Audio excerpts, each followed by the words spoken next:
Pierre Gallet, bonjour. Bonjour.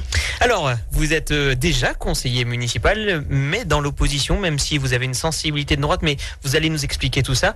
Vous êtes donc candidat avec la liste Le Réveil Clusien.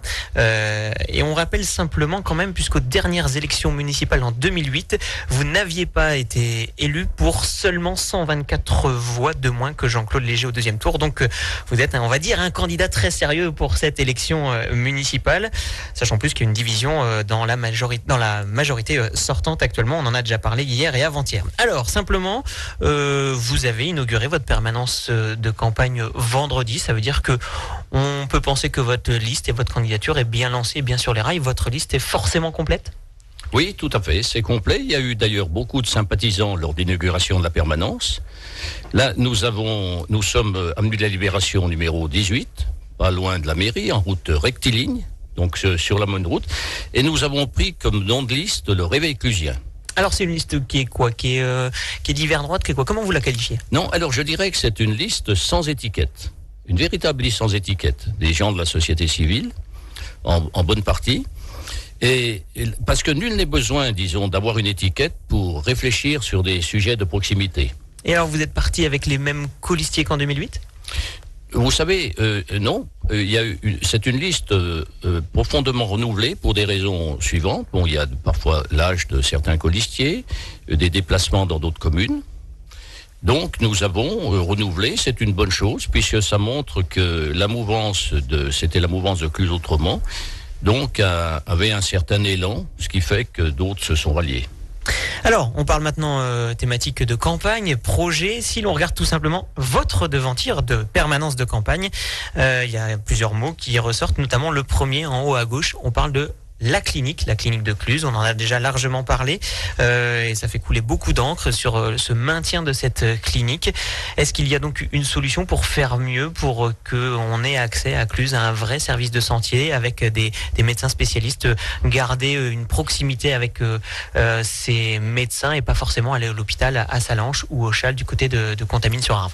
Oui, tout à fait. Même si on comprend l'intérêt de grosses plateformes techniques, il est important de maintenir une santé de proximité. C'est-à-dire qu'il ne faut pas démanteler, disons, ce qui existe. C'est dommage, nous sommes à Cluse, au centre d'une agglomération, d'un territoire de 45 000 habitants. Donc c'est non seulement la clinique de Cluse, mais c'est la clinique du bassin clusien, de la communauté de communes de Cluse-Arve-Montagne. Et il s'agit non seulement de garder les urgences, mais aussi la chirurgie, la radiologie, éventuellement de prévoir un centre de vision, parce que effectivement il est très très difficile d'avoir des rendez-vous chez les ophtalmos. Et alors donc là nous positionnons clairement pour le maintien de cet outil, voire le développement, qui sera, autrement dit, cet outil sera en complément avec le dispositif médical existant sur la vallée.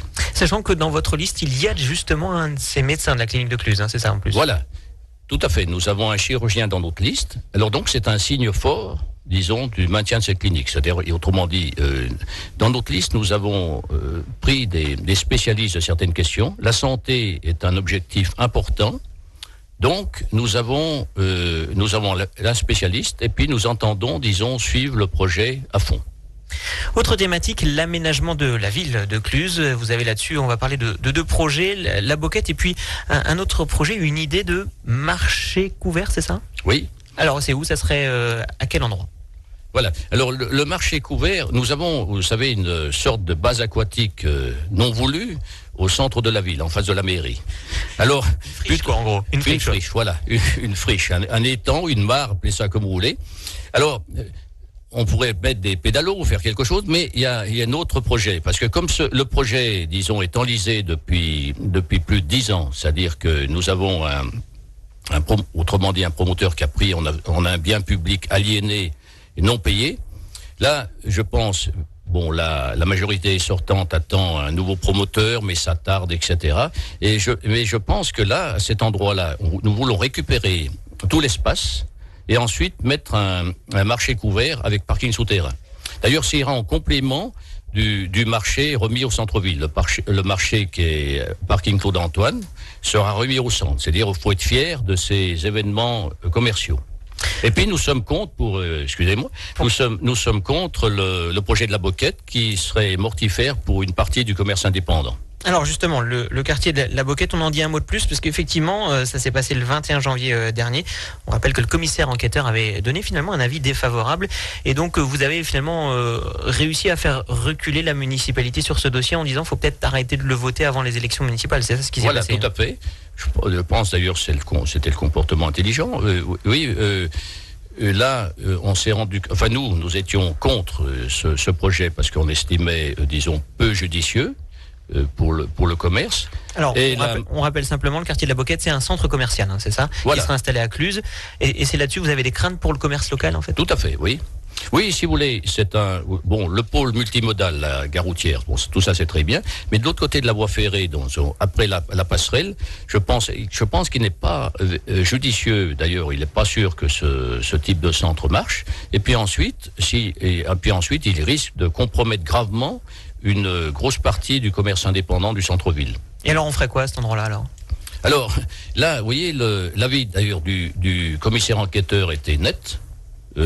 Autrement dit, cela veut clairement dire que ce n'était pas bon. Alors nous avons demandé sa suspension, ce qui était fait, puisque sinon nous aurions demandé le vote secret, et là, chacun aurait été obligé de se positionner, même si la majorité sortante a voté totalement pour.